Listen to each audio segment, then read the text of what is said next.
Right, good afternoon from England. It is not such a nice day here today as it has been the last week, but it's good to be back streaming.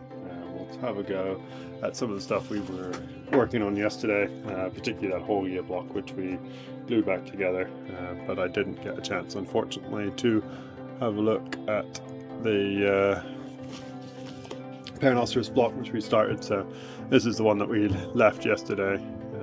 Unfortunately didn't get finished. Had all of this to still be taken down and some of this matrix to be cleaned and tidied up. Didn't get enough time to do that, and I think it'll be more interesting on stream if we have a look at this thing again.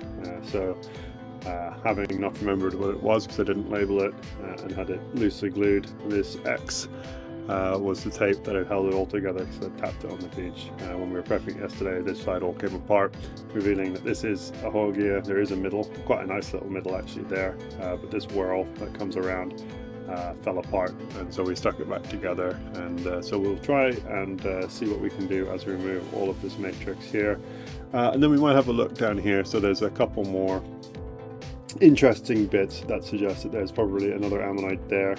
This was an ammonite, but I suspect it whirls out that way, so the ammonite is gone and would have been sat somewhere in here. But this one might be there, so we'll have a look at that one too. So that's the goal for today. Just tidy this one off. This shouldn't take too long, hopefully, to remove the matrix here. Have a look at this one and see what we can do with that. And then, if all goes well, we will have a quick look at another Raven Scar special, just a little Dremel. This one here, but it looks like it could be alright down to middle. There's not much more to the block, I don't think. Piece of wood visible there, but lots of shells, very typical of the Raven Scar Dremel blocks, but yeah, just something quick for us to have a poke around with.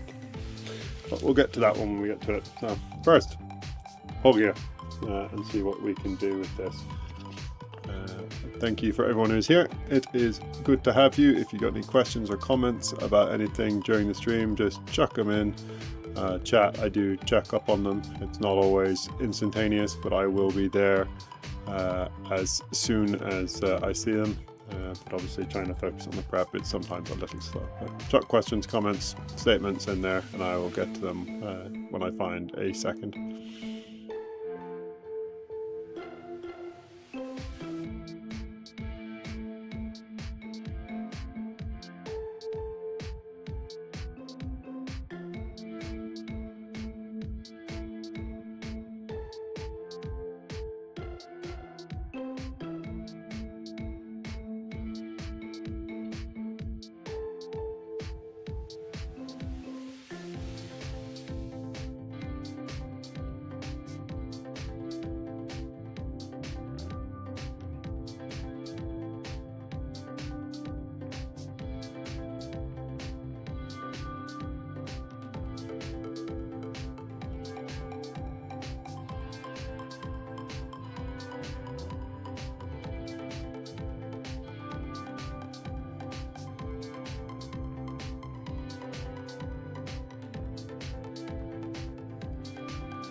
So yeah, funnily, after all of that gluing and sticking, there was a bigger decision, or is a bigger decision. So with the brake, pretty nasty brake, runs straight through this line here.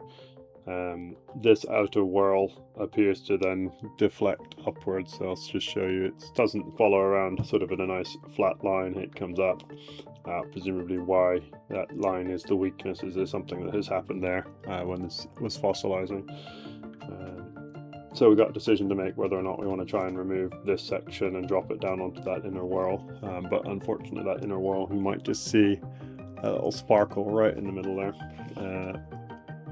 So that in there is all calcite from where the chambers are broken when it split. So I'm not sure it will actually be beneficial to try and even knock this bit out. So what we might do is switch over the tips.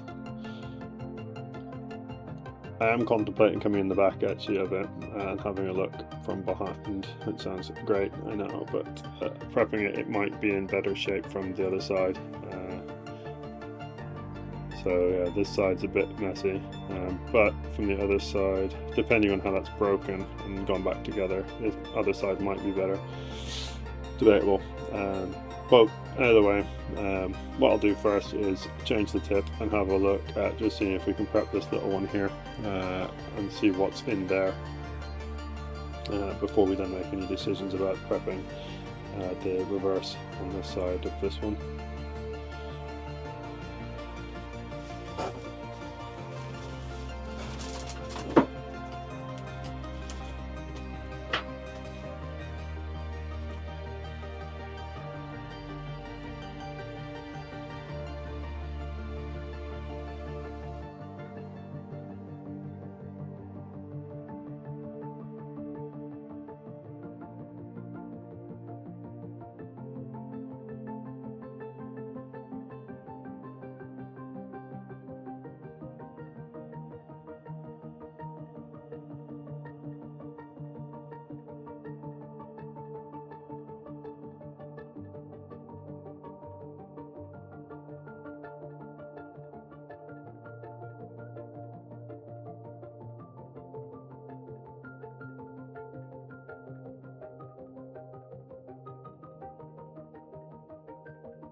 Hey Farkon, so you missed the beginning just talking about, this is the one that I glued up yesterday. I started on it, but then it all fell apart because the PalaeTech didn't hold it together. So I got super glued together and I was thinking I would prep it and would get down. But this is actually the outermost whirl, and this is a Hyundai, so not the rarest thing, but they're relatively rare. And you can always tell because they have these nodes that run around the inside of the whirls. and they've also got quite distinct keels, which you can maybe just see. So a nice rare ammonite from Yorkshire. I was making a decision whether or not to remove this section and drop it down onto the whorl that I know to be underneath here, having popped it off yesterday, but unfortunately I know this is also quite badly damaged, so you can see a little bit of calcite sticking through just in there underneath the pen. And so we know that that is broken inner whorl, so it might just keep it because at least that bit is nice. And we knew that there's some more edges of ammonites exposed, so there's one there, but I think that one's missing. This one looks to be promising because it's going into the rock, and so that's one we're going to have a look at now.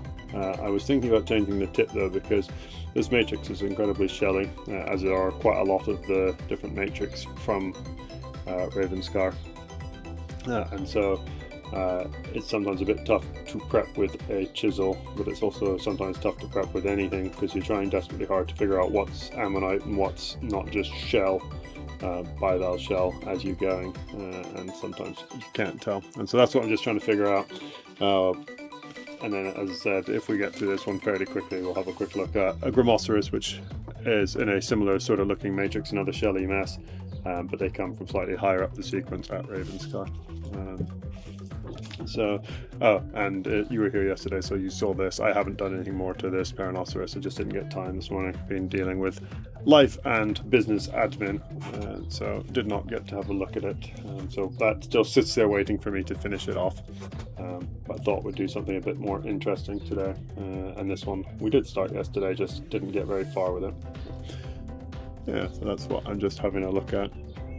And trying to decide best approach for this, and figure out where this ammonite's sitting and how much matrix I've got to remove, because it should run on that line there and then around, so it should be quite a bit of matrix to come off. Sort of all of this needs to come down, and so that's what I was just deciding how best to approach that.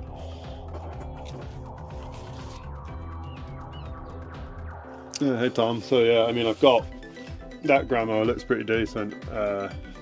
There are an awful lot of other ones that I did look at, and at some point when I'm feeling comfortable and feel like I can give you guys a full, probably a day sequence, there's a couple of multi-blocks of Gramos that I really want to have a look at. Sorry, moving around, thinking if I can pick it up without disconnecting too much.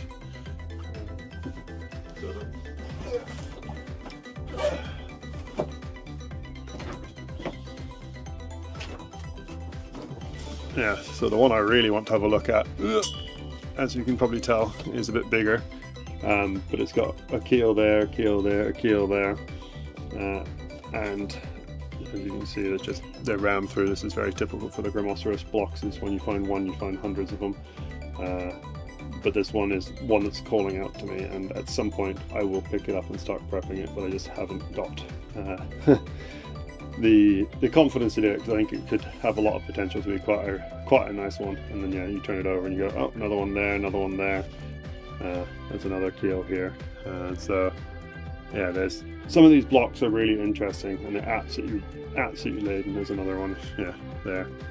So yeah, this is the one that we will pick up at some point when I've got a full day to start, and I suspect it will be a full week stream. But we're going to keep it simple, at least for the initial bit, whilst we just keep going with the others. Put that back. Yeah, as I say, Gramo blocks aren't often prepped because they take such a damn long time to do, and there are some fabulous ones around. The nicest one that I've seen fully prepped, well, there's a couple. So the Yorkshire Fossils.net team have a really lovely one that goes on their social media from time to time. That is a big block as well, like a proper big block with like all the Gramos like that sort of size. And then Fossiliferous Matt Lawson has a really nice one as well. That's got like 13 in it, I think. So yeah, also quite nice. But yeah, anyway, we'll get back to having a look at this. I think I might just switch over to the 2mm point I've got, although it might be the blunter point, which sounds ridiculous, but yeah, and just see if we can get through this. And I use the blunter point when it's shelly matrix because I tend to run the risk of damaging the tips on the sharp one, so keep one sharp where possible and keep one as the sort of, if it breaks or gets damaged, it's not the end of the world, because it got damaged on a shelly block very much like this once upon a time.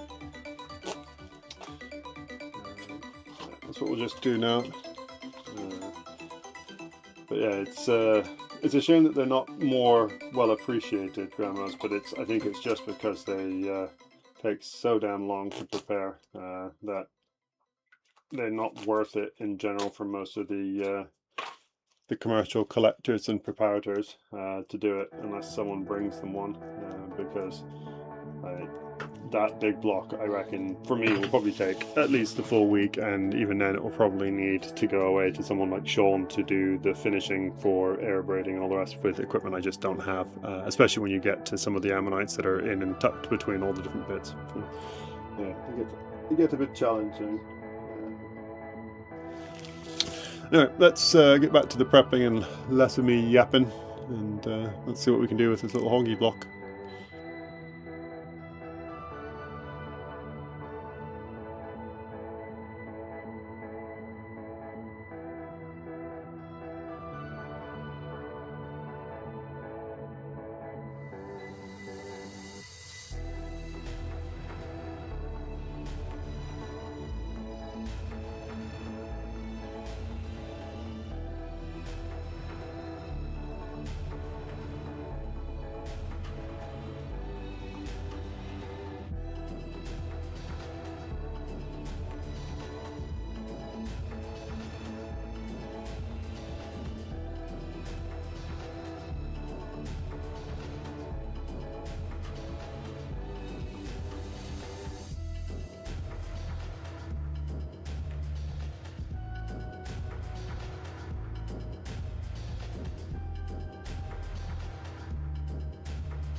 and you get some really fun things in these blocks. So I will show you the smallest ammonite you will see today.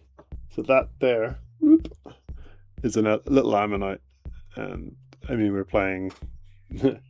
So the width of the Stylus is 2 mil, and yeah, so it's about 2 mil at most. That little one, it'll probably get exploded out. I will try and see if we can chunk this out as one little piece, because it's probably a teeny tiny hole here, but we'll just have a look. I'm not too fussed about them, and they usually get destroyed. But it's part of why these blocks are so difficult to prep, at least prep well, is because pretty much every layer you go through, there's shells, there's calcite, there's little ammonites, and so it's just trying to pick and choose which are the best whilst you go without damaging too many.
So yeah, it was a little teeny tiny ammonite. It's popped out. Unfortunately, it was a bit, I say a bit bigger, but I mean it's still tiny. Like the whole ammonite fits there on my thumbnail.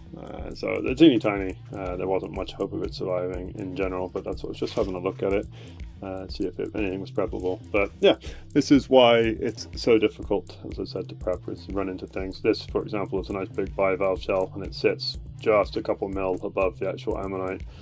Just to keep everything interesting. So sometimes they're nice to leave as is, but I want to see if this this ammonite is a Horgia and if it has a middle, because I've got that one with a middle there, and let's say one other in my collection with a middle. So middles on Horgias are rare. Middles in ammonites from Ravenscar are rare. So yeah, we keep working.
I'll also show you something else that you do find in these blocks that are relatively rare on the Yorkshire coast. They're not impossible to find, but they're relatively rare. These little gastropods. So gastropods, the curly snail shells, you do see them in a few places, generally in big shelly blocks, so the middle lias ones, you do find them, and then Ravenscar, they seem to appear again in decent numbers. And so that's a little teeny tiny one there. Looking at its little section through it's a little ring. There's another little ring right there, so it's very possible there's another a little one right next to it here. They're very difficult to prep because, again, you can see this is a 2mm width stylus, and you can see it basically covers the whole thing, and so it's like a 2mm tiny gastropod. So we will leave that be for the minute. It just popped us. I was trying to get a bit more space to work with, and I'm going to try and clear this down. But yeah, something else I thought would be fun to show. This is going okay. It looks like the next whirl in is okay as well. Some lovely sutures preserved on it. But yeah, we'll keep working around and just check how much of this outermost whirl is preserved. I'm going to call it a Hogia just because of what the other one is, although it doesn't have the nodes that I can see just yet, although this might be the beginning of the first one. But some of the species, I think it's Beanie, has no nodes in the middlemost whorls, but it develops them as it gets bigger, and so I think that might be what this is, rather than the Variabilis, which is the one that gives its name to the subzone, which has nodes from the middle, and they start disappearing as they get bigger, if I've got my memory correct. I think that's the way around it goes. But there are a couple other species of Hogia that I don't know very much about at all, because I've got so few Hogias in my collection. And yeah, I need to read more of Neil's fabulous book, Torsion, which is on all of the ammonites from the upper lias of Yorkshire. Would recommend if you want to start learning your IDs and seeing what I'm playing with trying to figure out which ones are which. But I'm going to grab a drink and then get back to prepping.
Yeah, hi Cheryl. The Dremel is a different level of suffering altogether, so don't beat yourself up if things don't go well with it. It's very hard to prep with the Dremel. I've got some prep streams from I think 2 or 3 years ago when I first did this, and it's incredibly hard to prep well with a Dremel, particularly for anything that's very fiddly and fine detailed. So yeah, it's hard work. So please don't be disheartened by it. And as you've seen, I'm taking like 2 or 3 hours on a Paranoceros. You'll probably be spending double that if you're trying to do it to the same level of detail, and the Dremel just doesn't have the same level of power nor control. So you're gonna find it harder. It's hard going.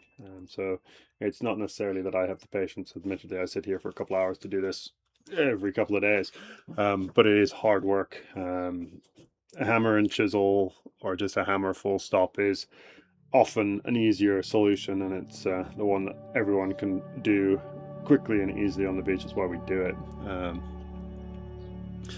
Yeah, a lot of it will also come down to where you've collected, and so if most of your ammonites or Dax or Paranoceros from, say, Zoic Bay or Ravenscar, they tend to be really sticky and difficult to prep because the matrix doesn't like popping off cleanly, and then it gets even more difficult if you don't have the control to try and do it carefully. So it's hard going. And yeah, don't be disheartened if it goes wrong. That's the joy, at least, of a lot of these ammonites, is they're not incredibly rare. You can always come back and find some more. So there's always the potential to get a few more to play with, and that's why we always encourage you to pick a bunch of scrappy Dax. It's why let me just spin my camera. So I have all of those up there from things that I've been prepping over the last couple of years since I got mine, and then a wall of variable Dax of different quality from my scrappy first one, which sits there as a reminder of how bad it once was. Stick a light on to make it a little less dark, so you can see all the marks across it where I clearly didn't know what I was doing, and I've just rushed it, dinged it, done all the rest. So yeah, it's not a quick thing. It's not like you just magically master it, and there's a lot up there that need re-looking at with the tools I have now. So yeah, please don't just think it's you, and just keep going with it. It's all I can suggest.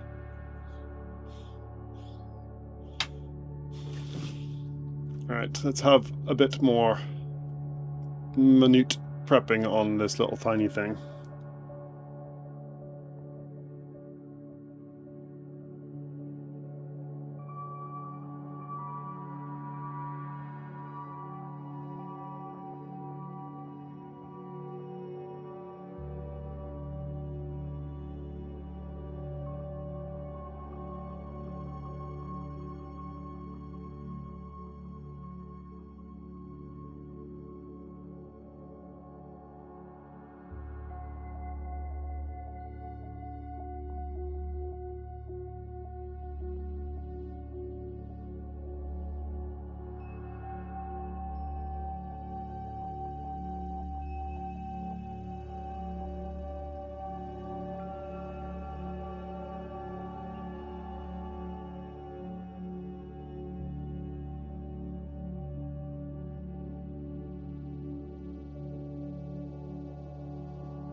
Oh, and something else I might do one day is, whilst I'm doing not super complicated things, not super fancy things like this, if I'm doing something like a DAC or a couple of DACs, I might do a comparison of what it's like doing a DAC with a Dremel, even if it's one side of the DAC with Dremel and one side with an airpan, just to show you the difference. But I will wait till my hand is not still a little numb before I start playing with the super vibraty Dremel. Yeah, so I will do it at some point just to show you the difference. I think Mam Lambo, if you don't see his, or you haven't seen his stuff, has done it for crab preparation. He's done a side-by-side, or not quite a side-by-side, but a comparison between a Dremel and his air scries for doing a crab preparation from New Zealand. And again, it's just night and day the difference, but you can do it. It just does take a lot of time. So keep at it, you'll get there.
Oh, lots of things. So sorry.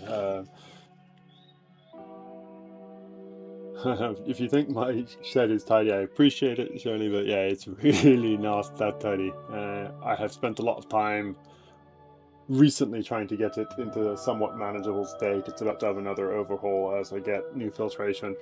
Um, but yeah, it's it's lots of work to do. Lynn's got a Dremel too. Yeah, everyone with a Dremel takes hours. Yeah, I don't think I've done a good preparation with a Dremel that's taken less than probably 2 hours. And even with an airpen, I'm still playing with mine. It's going to take mostly about an hour, assuming it's not just one of those that you gently tickle and it all falls apart, which does sometimes happen. And Tom says much the same. So it is hard going. There's no way about it. You kind of have to crank the the power all the way up to the maximum at the beginning, and then you'd have to turn it down. And then I had problems with the tip being really vibratey, so you didn't get much control, so I ended up having to put my finger against the tip to try and just keep it going more or less where I wanted it when you're doing the really fine stuff, which is not great for your vibration issues for fingers.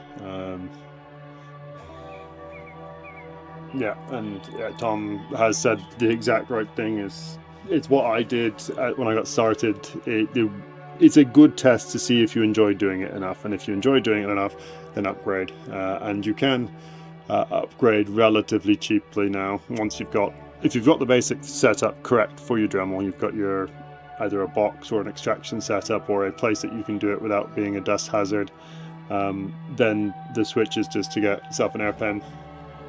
I don't encourage it, but you can find cheap air pens on places like Temu or whatever, which some people seem to be using with great success on the Yorkshire fossils page for like basically bugger all money. So that's quite nice if you want to just figure out a cheap 20 litre or 25 litre compressor. Won't cost you a huge amount, and keep an eye out on some of the social media because it's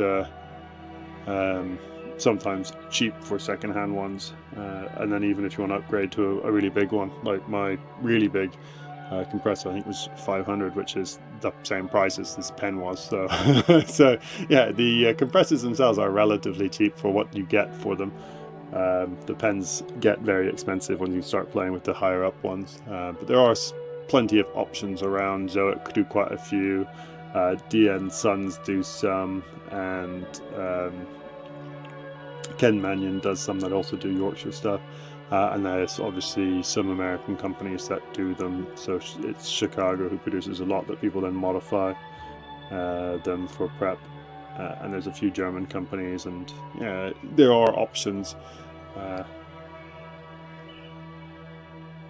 So yeah, there's lots of things to do, and then so far it says it took me 6 hours to do first fat backs. Yeah, cats take a lot longer as well because they're then deep and a pain in the butt to play with as you get deeper and deeper, and I find them incredibly tricky even with a good pen, just because trying to get, ideally I would have a longer stylus for a lot of these, which sounds ridiculous, but I find it really challenging to get in some of those nooks and crannies without then accidentally touching one of the outer whorls with either the edge or with a part of the stylus that isn't the tip. So I find it very tricky with the short pen tips, so it's something else to be aware of. But yeah, it is a hobby to build from the bottom up and start basic, start with your Dremel, get comfortable with the Dremel. If you're still enjoying it, upgrade yourself bit by bit. And I've got a single pen. The Maya basically can do pretty much all of it, from the big chunking out of matrix with a 3mm tip, which is what I did a lot of the early stuff on this yesterday. And then it goes down to the 1.5mm tip, which is sufficient for most preparation that you need. You can get better pens for tiny details, but they're the ones that you're sort of doing stuff around teeth, and then you start playing with all sorts of other things like an air abrasive system and saws and all sorts, which I have, hopefully. Process, Pseudolioceras. Yeah, you can fully do a full prep. They do work with a Dremel. It just is time, and that's kind of the deal with even one of these. If you are incredibly skilled and have the time to just sit and prep slowly and carefully, you can take a lot longer, get an even better result. I take a long time because I'm not as skilled as some of the professional prep guys, and so I take a lot longer than they would for some of the common things. So you guys have seen me doing a DAC or a Paranoceros and it's taking me 2 to 3 hours, and yet the pros will be doing it in less than an hour, and that's just, again, a skill and experience thing. But yeah, glad you're being able to put it back together, Lynn. A lot of it is remembering that things do go wrong. Glue does help you. It's not a fix everything solution, but it does help when things go wrong. I mean, this is glued together. It is far from perfect. But you can get away with it in the right circumstances. So. But thanks everyone for your comments and advice to each other. Keep it going. I'll get back to prepping and keep an eye on chat as it goes.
Yeah, so going all right. The preservation's actually superb so far. It's really lovely inside. The shelves come away from most of the inside bits. So yeah, most of the shelves come off of this section. As we've been prepping, you might see me going really slowly. I appreciate that I'm down the bottom of the screen for a lot of this. And what I'm doing is just slowly moving the tip very slowly back and forth, like in a very gentle side-to-side motion, just trying to tease the matrix off. And as it's doing that, most of the matrix is coming away with that top layer of shell with this sort of stuff that you can see here. But it does mean that we get the inner layers and we get to see all the sutures, which is quite nice. So we'll keep doing that all the way down and in, but it's why it's slow going. This is particularly difficult to do with something like a Dremel, just because the control. But yeah, I will keep working on it. Got the middle to try and chase, and this edge here just to try and get, because I think that's quite a nice little ammonite. Shame the outermost part's worn, but yeah, if it wasn't for all the worn edges, all the way around, wouldn't have hit the rock, wouldn't have seen it was a hole, you wouldn't have picked it up and kept it. So yeah, then decision to be made about trying to chase this other side, but I don't know if I'll do that today. Either way, we'll get this one all the way down, and then yeah, this bit of matrix here will definitely come off whatever happens. It might just come across as a nice big leveling operation here, which would then help for this side as well if we ever decide to flip it over. So yeah, might do that, because that's not the ammonite yet.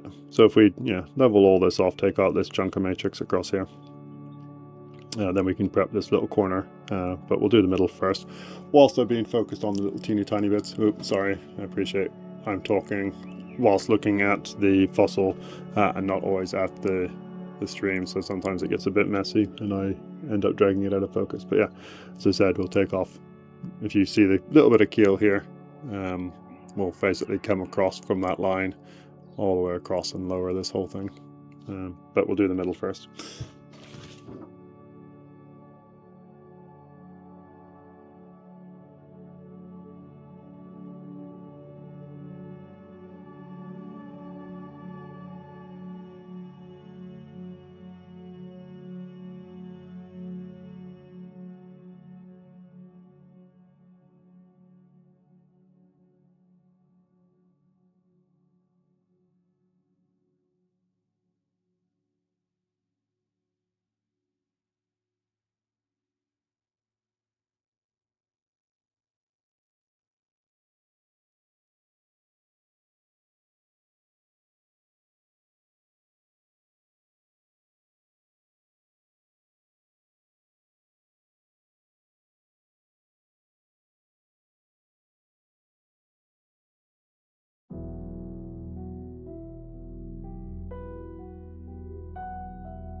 Yeah, I agree with Tom again.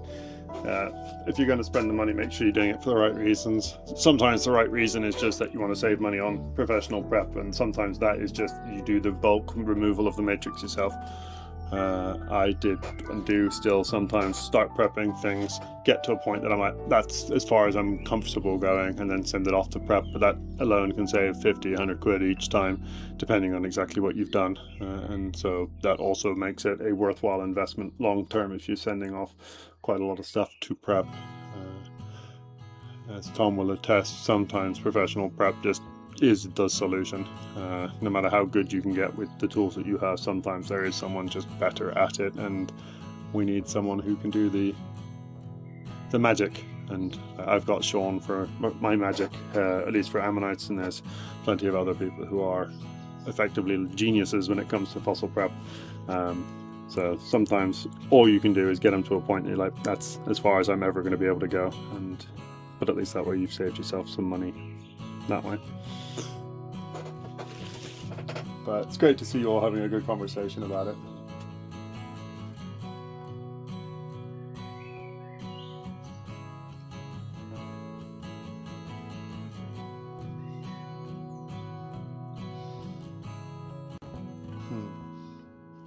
Yeah, as I was saying, surely if you see the matrix flaking away on some of the videos, the ones you should not compare yourself to are the ones from what was it, YorkshireFossils.net. So Mark Smith, who's prepping there, will have the very top of the line. If you've seen some of his most recent things, they've got a microscope now for doing the really fine stuff, and I don't know for sure, I can't speak to the definitiveness of this. There's an awful lot of Zoic labeling on things, so I'm wondering if Zoic donated them a few things to them. I know Zoic tend to send them bits and pieces to try out, particularly for things like new pens. So they get the very best and have super impressive equipment, like top of the line everything. So if you see them prepping something and they're like, oh, matrix is magically disappearing, it's because they're prepping with a ridiculously powerful pen with really high pressure from their tank and all the rest, but they're also 30 years of experience sort of thing. So it's a very different comparator. And yeah, Tom, I'm glad. I know we've had a few emails about it. I honestly, when I saw it, it was sad to see it in that state. But it was like, there's a man I know, and Sean is a magician. And as you can now attest, fossils do break. It happens. It's not being afraid to say, oh, well, it's in a bad way. If we get all the pieces, tape them back together, and then send them off to someone, they might be able to save it. They may not, but they might. And every once in a while, you get something that is truly special when it comes back, and yeah, your PalaeoTech will be one of the best finds off the coast this year. So yeah, I'm glad Sean was able to do such a good job with it, and I'm glad you're happy.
I apologise for the fact that I am down here an awful lot. What I am doing is playing with the innermost bits now, and they're really tiny. And so let me get this. This is my scale bar for a lot of things, is my stylus. So 1.5 mil is the width of the stylus, and so you can now see the size that we're working with. So we're now down at itty bitty tiny bits in the middle, and so it's very slow going. And if you haven't seen Tom's ammonite and want to check out my social media, check out either the Facebook page or the Instagram, and you'll see it, and it's beautiful. Not just beautiful because of it being a lovely ammonite, but it's also beautiful because it's incredibly rare. And to give you an idea of the size, my PalaeoTech I've got one, is the size of this one. So yeah, mine's about that big, and Tom's is hand sized. And I've only seen about, I think, about 5 of them from Yorkshire, including one that's figured in Neil's book, which is very scrappy, and that one Liam found. Yeah, they are not common. But yeah, if you get down to the Cotswolds, they're a lot more common down there. And I was chatting to Neil, who wrote the book, about it, and he says, yeah, that it seems like we are on the northern limit of their range, so they are not supremely common creeping up this way, and only at Ravensky.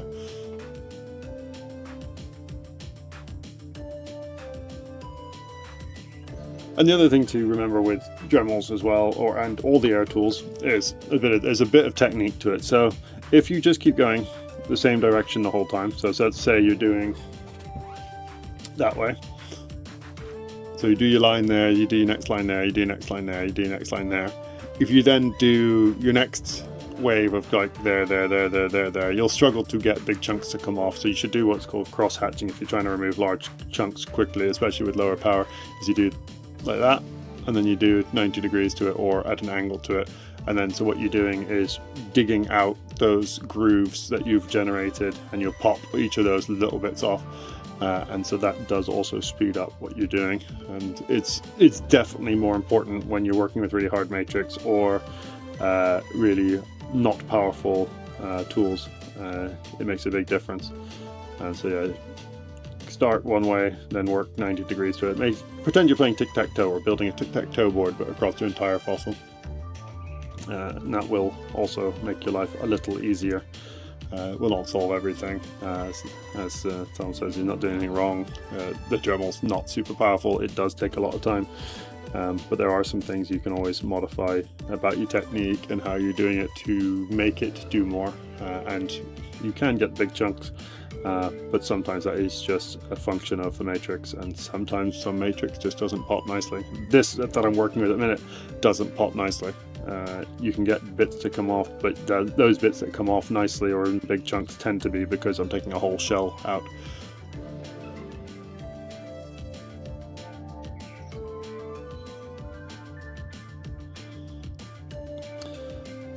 So yeah, I'd love to take credit, Sean, for your finding. I would never have hit the block you hit, so I take no credit for that. I will openly admit that block you hit. I was like, why does he hit that? And I was like, okay, that's why he's hit that block.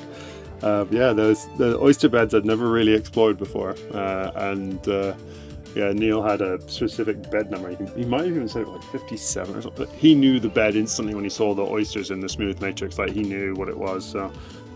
Obviously it's a known thing, but I'd never seen any ammonites in it before, and obviously I need to spend some more time looking in those oystery beds rather than just these sort of ammonites, these sort of shells.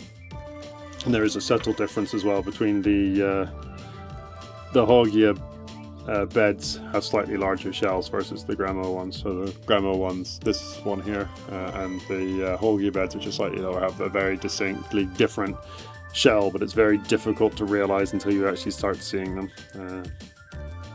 And equally, if you see them, there's still no guarantee, and as you can see, some of them look very similar. It's just, there is a difference. So yeah, all experience, and sometimes you gotta hit some rocks that you wouldn't normally hit, and you sometimes find things you wouldn't normally find.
that's going to focus. There we go. That's about as good as that middle's going to get with what tools I have.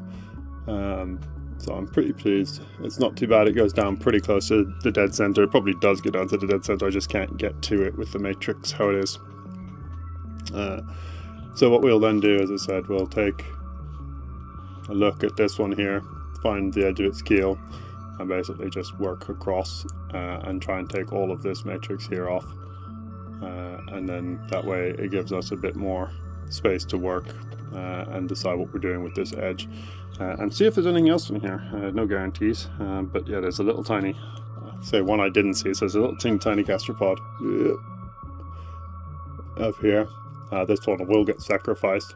There's still that little one here, which we might just see if we can explore a little better later and see if that, let's see if I can point them out. So there is a circle here, which might be really difficult to see, but hopefully you can see that circle.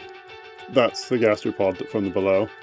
There's another little circle there, so there may be another one next to it, which isn't yet exposed on the surface. We might just see if we can expose those two in a little bit, but we'll do the matrix, big chunk of matrix first. So I'm going to swap over to the 3. This is the chisel tip on the 3. This is where I will accept that I am likely to blow through any ammonites or shells that we discover as we go. The other solution is to go a lot slower and very carefully, but I don't think there's likely to be any big ammonites that are going to be worth saving. This is again that game that we're playing at the minute of sort of the economics versus the perfect prepping system, and so the perfect prep system would be really slow, really careful for this, wouldn't chance any of it, would go through this bit by bit, and you might find more ammonites, but at the same time, how much time do you guys want to spend with me going really slowly going through this? So I'm gonna just, as I said, chop most of this section out now, and if we do find stuff, I will let you know.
Yeah, fossil hunting, as you say, Shirley, is one of those magical hobbies or pastimes that you can have beginners find absolute magical finds, and sometimes it's really useful to have someone able to identify them, but also part of that's also just having a general public willing to engage with the experts. I mean, there's, as you can see, enough challenges with the metal detecting community. They have very strict rules between what they can find and how they do it, and reporting officers and all the rest. And I have to say, I'm kind of on the opinion that the Yorkshire coast could do with something, maybe not as extreme as that, but a reporting system for finds or places that people could go to have their finds identified. The South Coast have the Heritage Coast Centre in Charmouth, where if you find something, you can take it in there and they'll ID it for you, and if it's important, they'll log it. And it's actually one of the requirements for certain rare things, which includes starfish, ichthyosaurs, certain ammonites and nautiloids.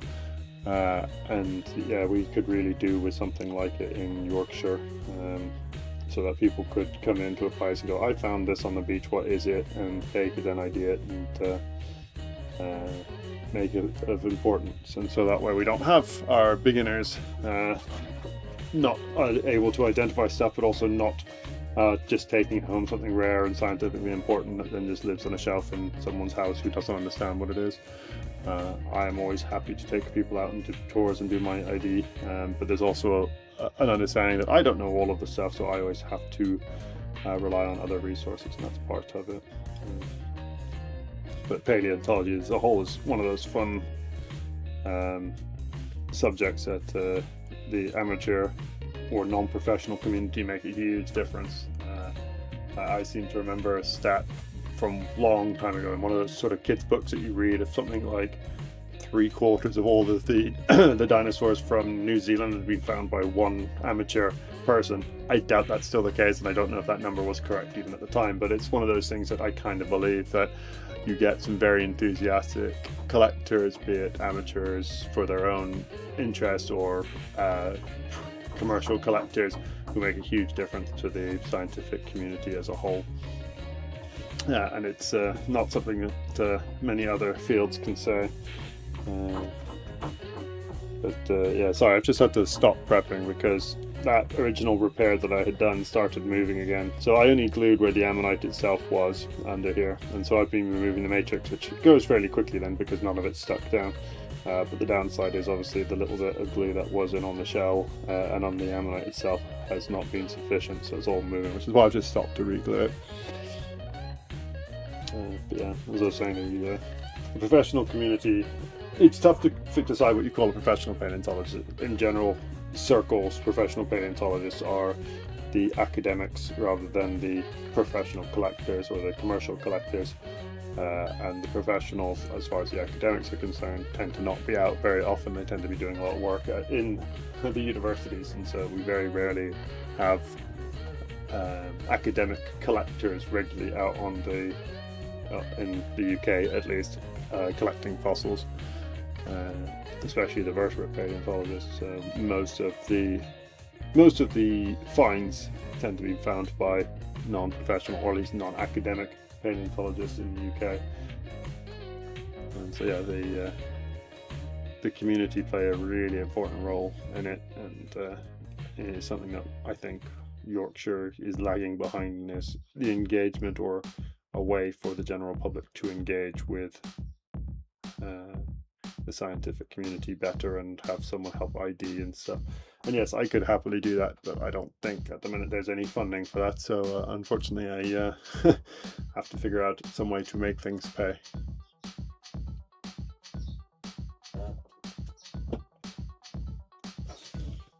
And there is not a lot of spare funding for anyone at the minute anywhere, unfortunately.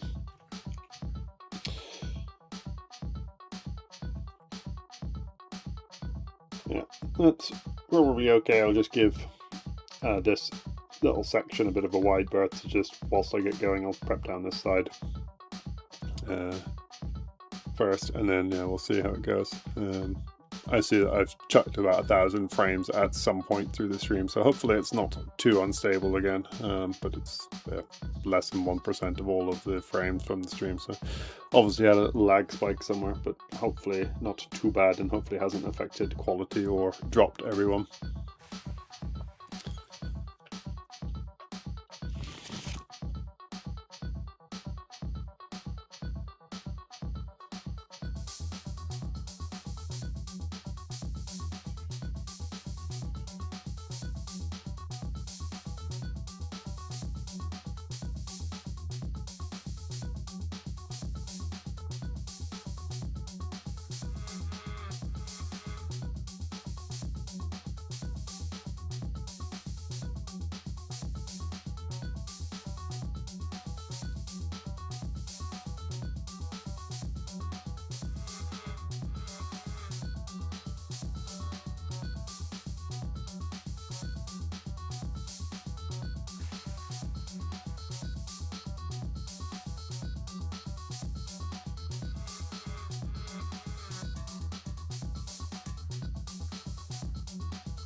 So there is a point where you actually have to start and consider whether or not you really want to prep something down, and it's a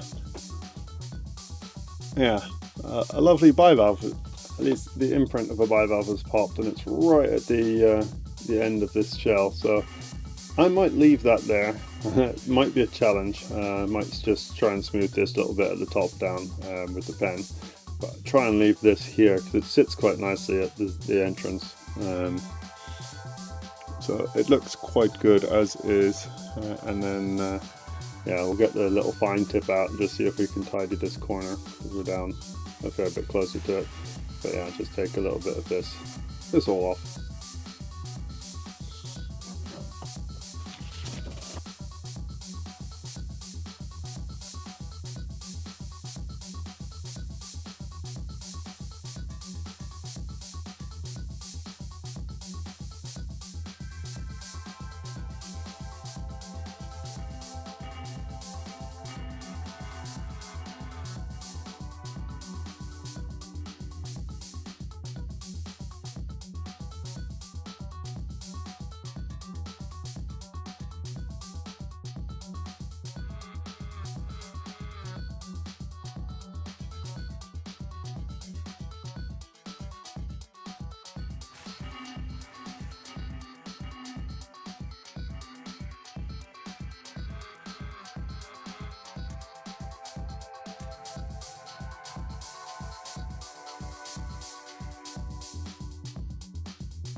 Hey, so Phil, good to see you make it. I was a little concerned. You're just very busy today, and you weren't first one here as per usual. But I'm glad you made it, and hope things are okay. Uh, yeah, working on this little duo that we started yesterday. So this is the one that we started and ended up gluing down this section. Um,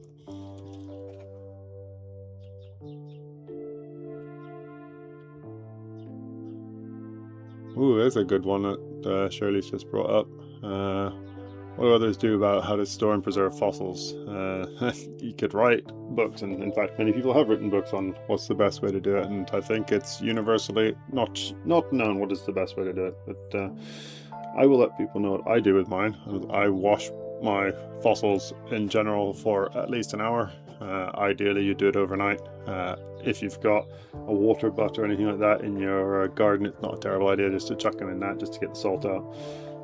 And then they sit waiting for me to prep them, and then once they're prepped, it's then ideally into a controlled humidity and temperature environment. The downside is I have an awful lot of fossils that don't get the controlled temperature environment to live in the shed, and so some things have definitely got pyrite rot in here.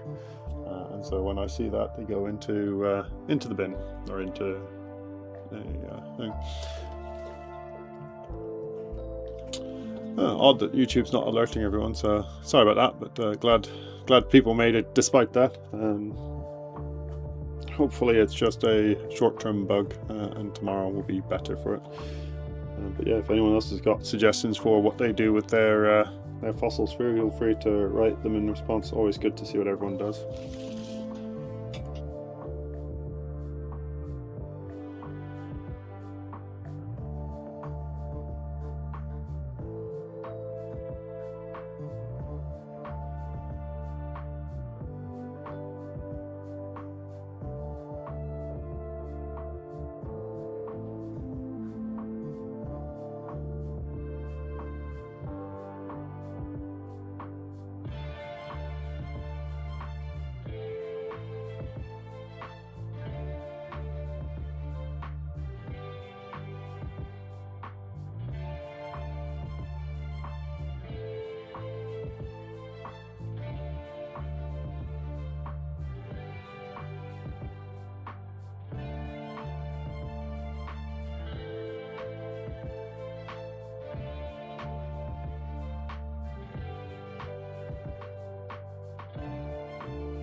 Yeah, so I've talked about it a few times with regard to what's the best thing to put on ammonites, and a lot of it comes down to personal preference. I have beeswax. I tend to, for ones that, how do I phrase this correctly without sounding like a twat?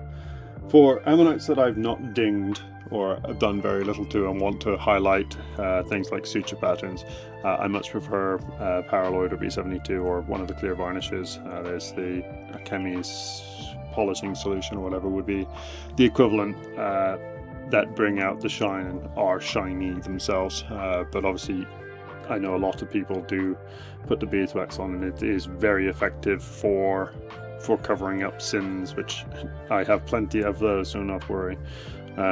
So yeah, I do crack out the beeswax when I've done something. So there's a very good chance this will get beeswaxed, because I will not pretend that I haven't touched the shell in places where I didn't want to touch it, but also because all of the shell hasn't necessarily come away, and so we've got that odd white bits where the shell and the matrix are all kind of touching and it doesn't come away cleanly. So places like that do actually work really well with the beeswax. Whereas yeah, this one I wouldn't wax. This one I would put my Paraloid on, but it'll get a good rinse first. Probably shortly, actually. I'll have a look, see if I can find the little gastropods over on this edge. This edge here seems to be broken. There's a big shell that comes in, which I do not believe is the same one responsible for the actual lovely bivalve. So I think this break here has caught up this other bivalve shell in it, and so that's where it's just a gap. So yeah, I'll smooth this all down and try and just clean this up a touch. See if that other gastropod's there, give it a rinse, and then let it dry off, and then we might give it a bit of a polish now.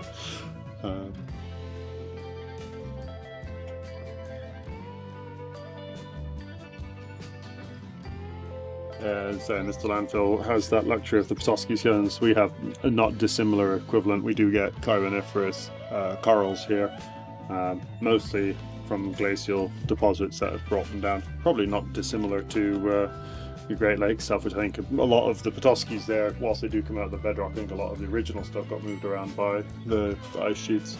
But I do know, like Michigan, they are very, very common in some places. And there's quite a few people who make YouTube videos of them polishing up these Petoskey stones, these corals, and they look beautiful. And I am surprised we don't have more people do it here. Some people do, but it's not as popular as thing to even get the name Petoskey stone, which is actually just the common name for, I think it's Hexagenaria, which is the coral. But I want to say, is it Michigan Rocks? There's a YouTuber who does a lot of it, and he's got some homemade 3D printed cut and polishing things that he does. He's even got one that makes them into like little balls, which I know sounds weird, but with a polishing machine that makes them into like perfect spheres, and they look incredible. So yeah, if you're spending time on a top of a roof looking at rocks anyway, you might as well find some good fossils amongst them. I am surprised we're not doing more with our corals, because they are very common in some places here too, but people are too busy looking for the ammonites and not for the carboniferous erratics. So yeah, let me just have a quick tidy up, see if I can see if this is another gastropod, and then we'll give it a rinse. There's a lot that needs to be done to this, but I'm not sure what is the correct thing to be done, so I will probably put a little bit of B72 Paraloid on the center of this one, B72 Paraloid this one, and then make some decisions down the line if I want to try and chase it from the other side. But I don't think that'll be a today job.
Yeah, apologies. Surely, yeah. It's when I'm doing the really fine stuff, it's difficult to keep it in shot. I do apologize. That's why I stopped doing the really fine stuff. But we're so darn close. That's why I'm just trying to finish. We're playing. Let me show you how teeny tiny these gastropods are. Yeah, it's that little teeny tiny one there, and there's a little teeny tiny one here. And so, unfortunately, yeah, it's just going to come closer and closer to me as I try and get the magnification. It's yeah, unfortunate. For what I expect to be less than 5 minutes, I will just be doing it, and yeah, this has to just come towards me. I've tried to see if there's a better way to do it, if there's a way to get a big magnifier that I can keep it further away, but there's actually just, it's a function of physics, unfortunately, when it comes to magnification and the distance, that the bigger the lens and the higher the magnification, unfortunately you have to just have it closer and closer to yourself, because it's focusing light from that distance. It goes through the lens and it gets pulled to a central point, and unfortunately really high magnification, you have to be really close. So yeah, you'll see this is what I'm playing with. We are, you can see my fingernail for size here, not pretty fingernails, I appreciate, but that's the scale that we're working with. And so yeah, there's one little gastropod here, and then there's one I just want to see if it's all there just above it as well, that little tiny black blob that you can probably just see. So yeah, bear with me just for like 5 minutes whilst I just see if it's there and just try and smooth this off, and then yeah, I'll give it a good rinse and then can show you what we're at. So yeah, if I'm just spinning off screen, I could let you have a look with a bit. There you go. You won't see very much, but this way you'll see what I'm doing. And I will be in the light again, so this is the trade-off. There isn't really a great solution, unfortunately, without having a camera like in where the light is or on my face, and I don't want to wear the Google glasses or the Facebook glasses or any of those things to show you what I'm looking at least not yet. We'll see if we can get one that doesn't have privacy issues, and then we might consider it. Yeah, just bear with whilst I just try and get this tidied up, and I'll show you afterwards what we're doing.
Yeah, I've been very lucky with my eyesight in terms of what I've got. I've got 20/20 vision and still going strong. The downside is that even 20/20 vision only works to such a magnification that we're playing with sub-mil distances and a tip on a 1.5 mil point that's even finer. And so yeah, we're playing with tiny distances. So yeah, yeah, let me show you the scale. So we're looking at a gastropod that was just over 1.5 mil in length. The smaller one's not complete, just a little piece of it. And so yeah, unfortunately, like, I have good eyesight, I have very good eyesight, but we're playing with such tiny things and such tiny movements that magnification is just, it's imperative, unfortunately, for this. And you might be able to get away with it, but I think even the tiniest bits in the middle, like when you're trying to just see where that little point is touching without touching one of the bits of shell on the ammonite, you don't think there's a way to get away without needing magnification for it. And yeah, the pros, when they're doing some of their really detailed stuff, they're playing with microscopes. So yeah, it's really detailed work.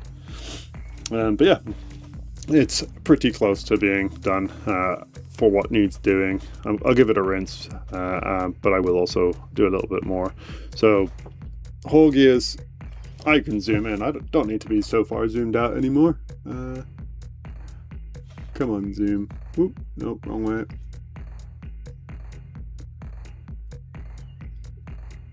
Alright, so that's the limit of the optical zoom on the camera. But so it looks pretty decent. Let's see if we can get a slightly better light on it without. Nope, not really. Oh well. Still need to get better light for the box. So yeah, it's come up pretty well, this one. Hole gears as a whole, I'd say this one shows it quite nicely. Center's pretty good. But they have these nodes, these very distinct nodes on the inside of them, otherwise they look a little bit like a pseudo-Lioceras. They're fairly big, they're big flat ammonites, but they have these also very distinct edges of the keel, so you can see hopefully a little bit just there, or if you follow the edge of the cross-section through, you then see the little bit that sticks out there. So that's just coming out on this corner here. And so I will probably off camera chase that a little bit more and see if we can cut it up to at least up towards this shell where it breaks without touching the gastropods. But as you've seen, I struggle to do some of this really fine work without putting it under the magnification, and then we then have the issue that you can't see everything. So yeah, this is the trade-off, unfortunately. But I quite like this shell sitting here. I'm not going to bother trying to remove it. There will be a decision, as I've said a few times, on chasing the other side of this, whether it's worth removing all of this or accept it for what it is. And equally, whether or not to remove most of this and just accept this as a broken hole gear with another little hole gear there. It is interesting though. As you said, the sutures are lovely, but this one doesn't seem to have any nodes internally where you might expect them. I think the first possible hints of them might just be appearing on the bottom of the ribs, right at the very top edge here, but that might also just indicate that it's not a variabilis hole gear, which is the main ones. It might be a beanie eye or one of the other species of hole gear. So yeah, just bear with me as I quickly give this a rinse. My bucket of water has been commandeered by the little boy, and so I'm going to go just get the hose and give it a quick rinse, and I'll be back in about 5 minutes. Less than that, I'll be back in like 30 seconds, but a little bit of time, so I'll stick you there with what we'll have a quick look at before I'm going to shoot. I'll see if we can quickly do at least the roughing out of this, which is a Grammoceros from Ravenscar. So we'll have a little look at it in a second, but you're going to get the cheap and shameless advertising whilst I am back in a second. Let's see, it might be right back. It's going to work as well. Boop.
Alright, had a quick rinse.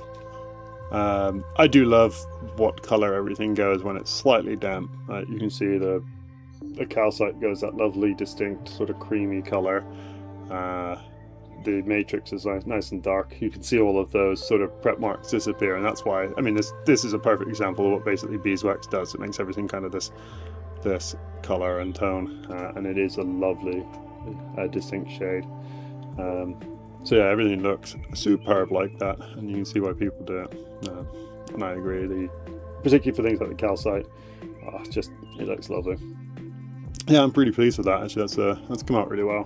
The middle, as I said, I reckon that would go right down to a little pinpoint center. It's pretty darn close already, but unfortunately I don't have enough of a fine tip on this to even give it a go.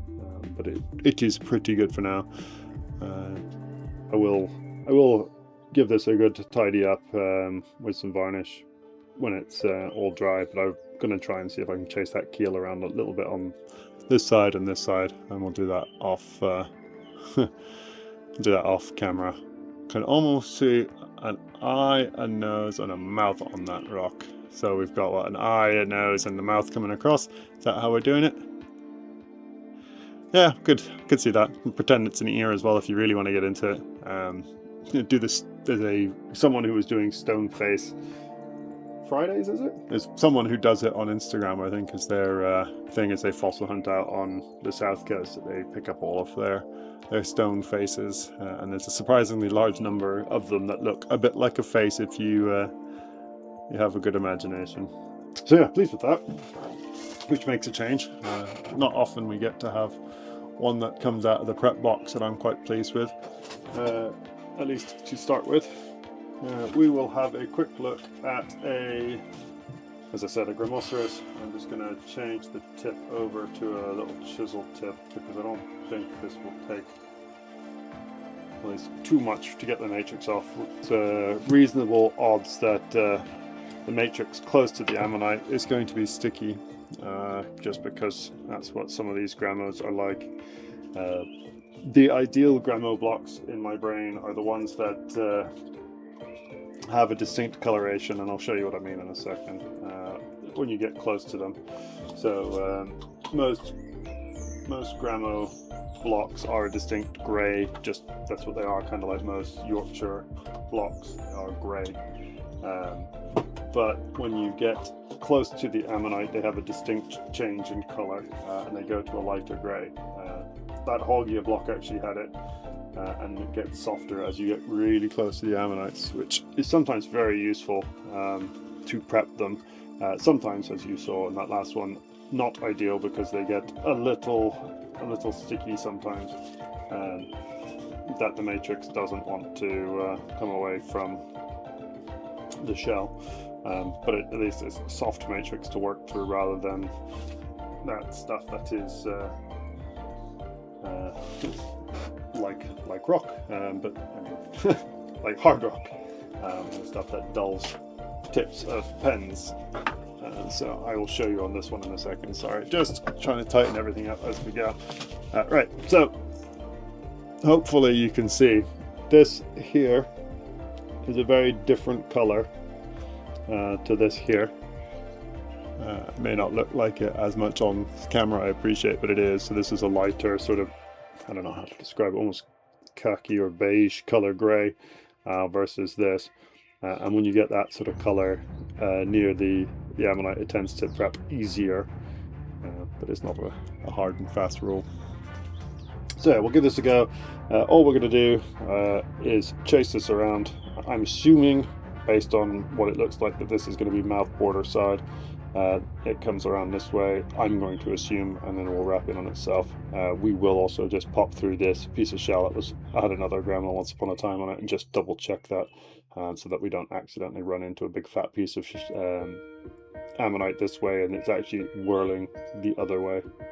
So we'll do a big look.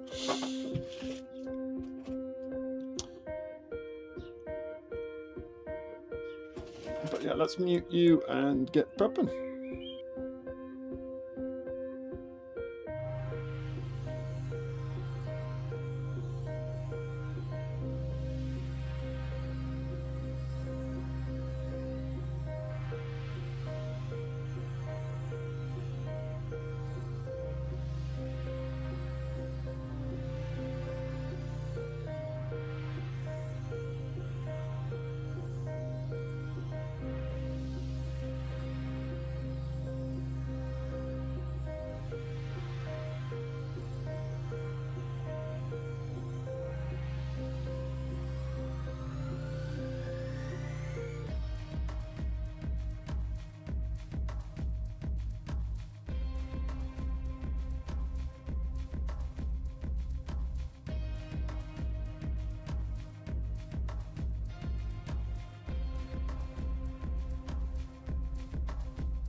So you might have seen me stop for a second and just have a serious look right here. And it's because there's actually an ammonite keel coming out. And so you might just see the ribs right there. And so there's a shell sitting right on top of it, just to make it tricky. And then this keel that goes around. And that's what I was just looking to see what it was from, whether it was a really big thing. And in fact, you can see, I think this edge here is the edge of the ammonite. So I don't know if it's worth chasing in, because obviously we've got, could even be that this here is actually part of it that's exploded and gone. So we'll keep an eye on it as we go. Because it'd be cool to get another one, just even if it's just sitting here, but at the same time it's nice that it's just a bit of keel, but a nice shell. I'm going to leave this shell, for example, where it is, just because there's no point removing it. So it's things that I'm just seeing as we go. And yeah, we're just working through this.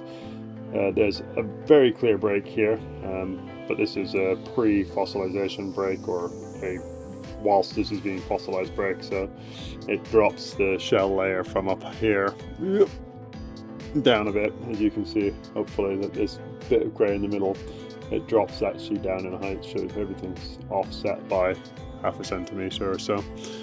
But yeah, we'll just keep going. The matrix is nice and soft, so that's all good. And yeah, we'll just keep prepping and see what we get.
Yeah, so as you can see, it's going pretty quick.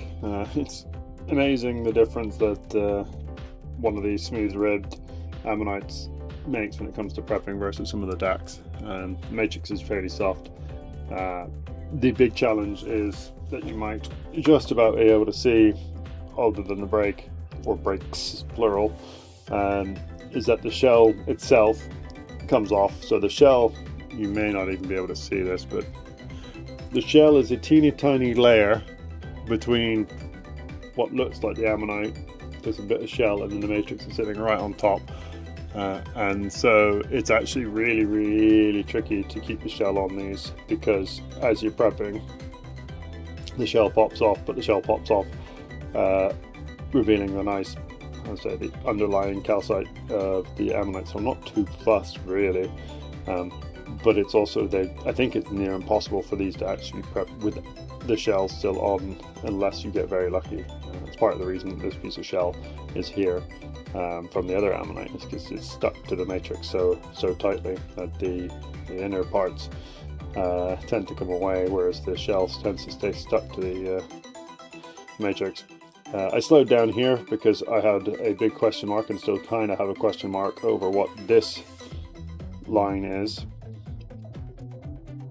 and whether that was actually this whirl continuing around in a very squished manner, or if it's something else. And I still don't have a good answer, but there is shell here, and so I have suspicion that this is probably this whirl continuing all the way around,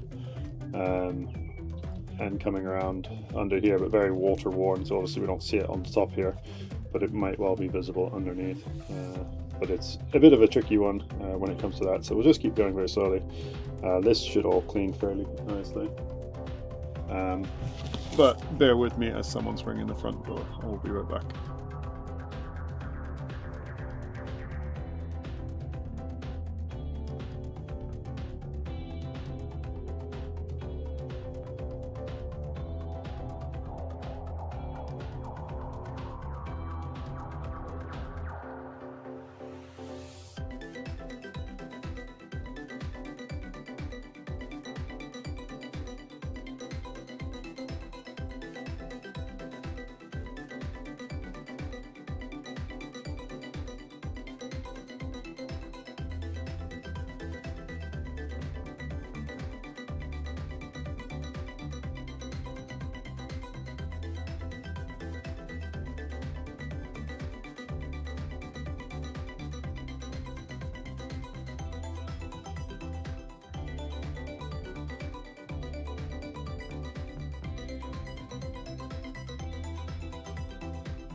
Sorry about that. Delivery compliments of my dad, I think.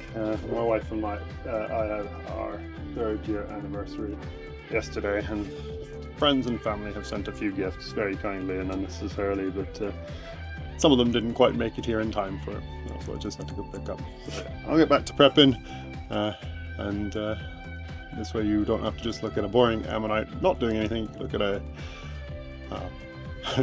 a Grimosaurus whilst I prep it.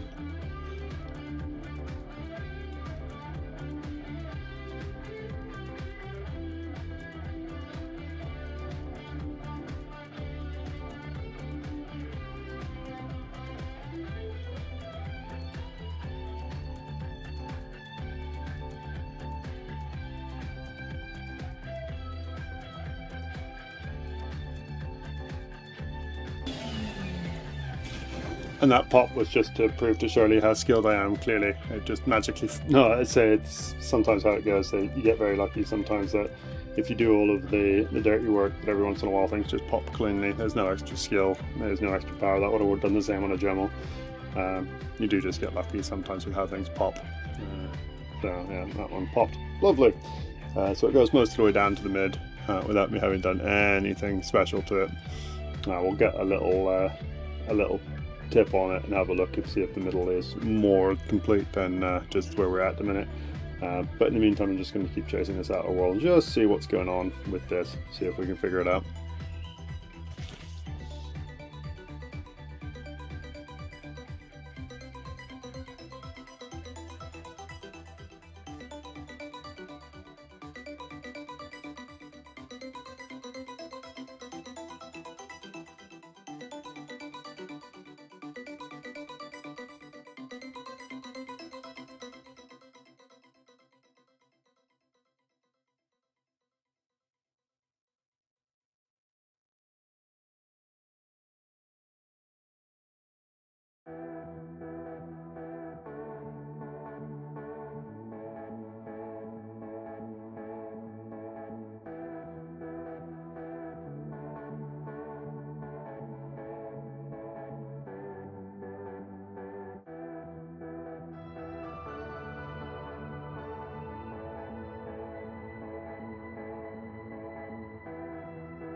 All right, so this whirl, this outer whirl, which should be getting bigger and bigger and bigger, it drops at that first break, which we knew, and it then gets flat, and it actually keeps dropping down. And so this here, I believe, is part of it, but this whole section here is completely crushed under. So I'm going to make the somewhat executive decision, and also just prep-based decision, that I'm just going to assume and treat it as broken here, and this will all just get polished down. It may or may not be the right decision. I tend to not like doing that to fossils, but with how broken this is and the fact that it's basically, I'm putting an awful lot of dings in it, I think it might just be for everyone's sake, or my own sake in particular, to pretend that that's not the case and just chop it here, tidy up the bits that are here, the fragments, and then they'll just smooth this down. We'll have a look at the middle now, and then probably call it time on the prep today. So we've got a little bit more before we are done. Isn't that right, puppy? It's not dinner time yet. No, it's still too early. Hey, my beautiful puppy.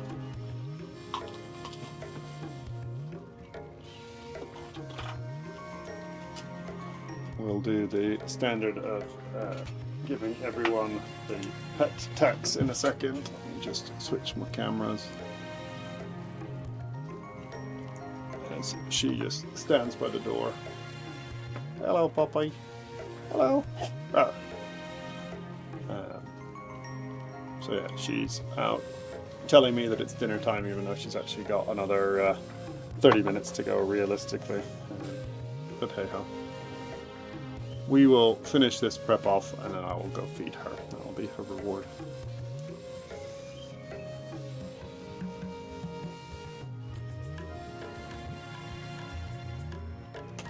One other thing, this is where I'm going to probably be back on the magnification. If the fossil is drifting south, please don't stress with it. I will be back as soon as I've finished it. It should be fairly rapid, one way or other. So just be patient with it, and yeah, we will then show it all off afterwards.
I've still got some work to do, but it's just to tell you that if you've not prepped a Gramo or similar, when they're really sticky like this, I'm not making any pretense of trying to save the shell on these. What I'm trying to do is actually make the shell pop off of the ammonite, so then it takes the matrix without having to get too close to the actual calcite. And so you might see that there's tiny bits of shell there, and there's some here and here.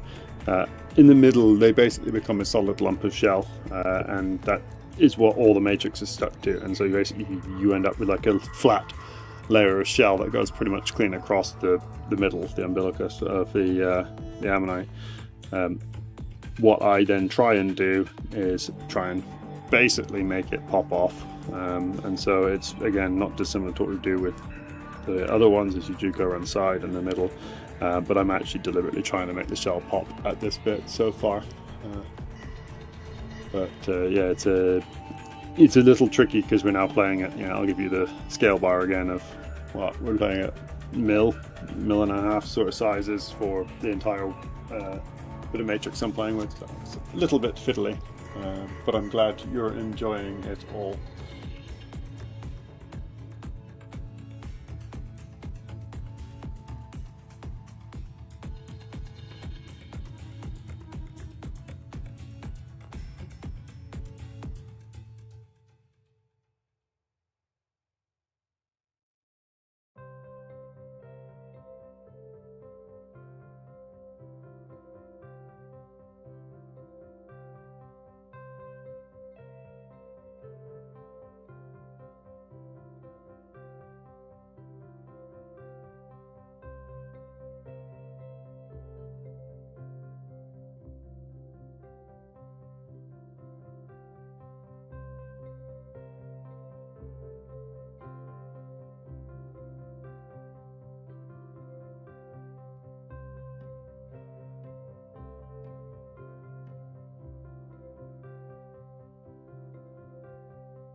Well, there's some very kind compliments. I still think the reason that Sean is such a genius when it comes to this is because he's got a very artistic brain. He's got a very talented artistic side that if you haven't seen his original artwork, it's very much the case. I'm still learning. I am still figuring out which end of the pencil to work with at times, it feels like.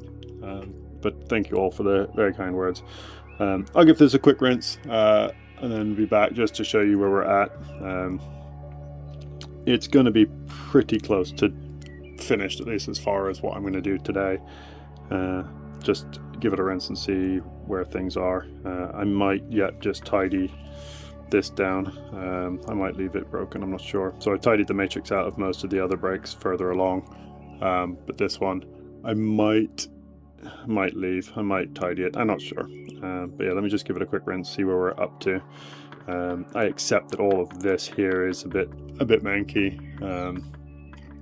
This all gets smoothed down, this will all get smoothed down.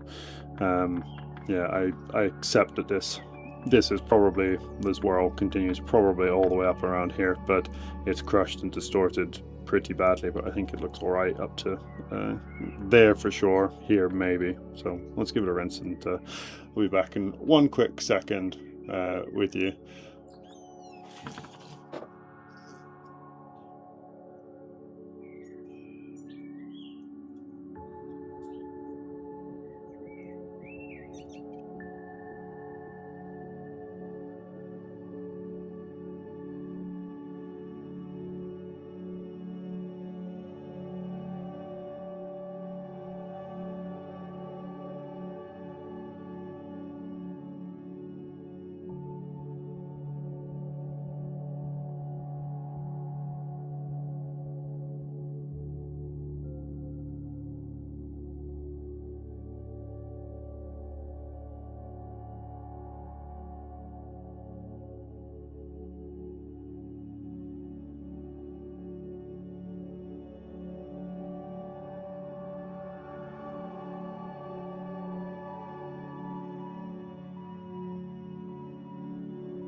So yeah, let's have a quick look, see. Let's turn off the text because that would make me a competent streamer. There we go. So yeah, it looks pretty good. Yeah, clearly not a perfect grandma, but they seldom are perfect.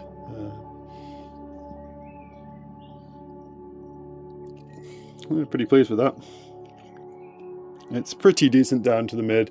But as I said, the middles on grandma sometimes get really tricky because the shell sort of overgrows, and so instead of having just like the whorls all the way in, you end up with a sheet of shell that basically covers the entire section. So you end up trying to decide whether or not to leave it as just a shelly or matrixy middle, or chase it all the way down and try and chase the actual whorl. Don't have a good answer what's the correct way to do it, so I tend to chase the whorl, but sometimes it is just easier to leave it, but it doesn't look as good. It looks like the middle's not there, although probably just covered in shell.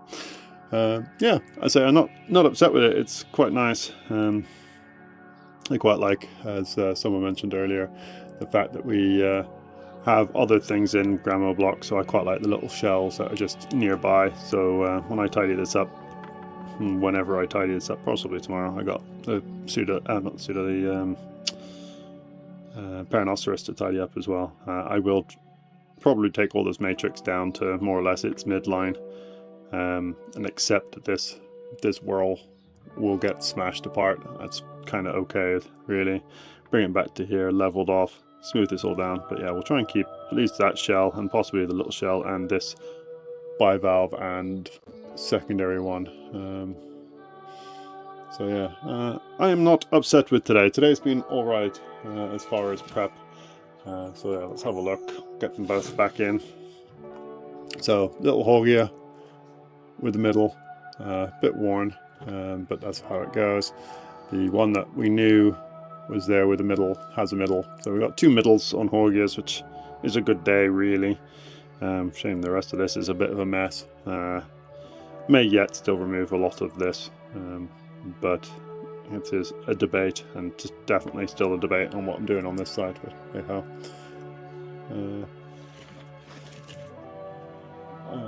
So yeah, that's where we're at. And then yeah, the Gramo, pretty good, pretty pleased with that. And then yeah, as I said, the one that we worked on yesterday, still got a lot of work to finish it off. So yeah, we are getting places, but it's still a lot to do. Glad that your weather is warming up over there, Mr. Landfill. Ours is doing the exact opposite, and so we are feeling like we've got second winter incoming, and some places we're below freezing again overnight. I will probably be back again tomorrow.